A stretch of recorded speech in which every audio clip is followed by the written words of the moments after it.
State bank of Pakistan 2025 के आखिर तक तमाम करेंसी नोटों के नए और जदीद डिजाइन जारी करेगा। सोशल मीडिया पर खबर गर्दिश कर रही है, हकीकत क्या है आइए जानते हैं। स्टेट बैंक ऑफ पाकिस्तान 2025 के आखिर तक तमाम करेंसी नोटों के नए और जदीद डिजाइन जारी करेगा, जिनमें प्लास्टिक नुमा पॉलीमर मटेरियल, मारखोर की तस्वीर और अल्लामा इकबाल की शायरी भी शामिल होगी। ताहम स्टेट बैंक ने इस दावे की सख्ती से तरदीद की है और वाज़ेह किया है कि ये खबर मुकम्मल जाली है। स्टेट बैंक के तर्जुमान ने कहा है कि ना तो 2025 में करेंसी नोट्स की डिजाइन तब्दीली का कोई मंसूबा है, ना ही पॉलीमर नोट्स के तजर्बे का कोई इरादा मौजूद है। जो नोट 2005 से 2008 के दरमियान मुतारिफ कराए गए थे वो अब भी मुस्तनद और काबिल इस्तेमाल हैं। मजीद बरा स्टेट बैंक ने अल्लामा इकबाल की शायरी या चमकदार नकूश जैसे किसी भी नए फीचर की अफवाहों को रद्द कर दिया है।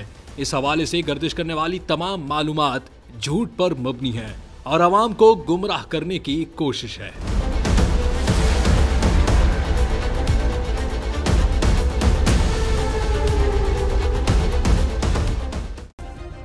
सब्सक्राइब करें और बेल दबाएं ताकि कोई खबर रह न जाए।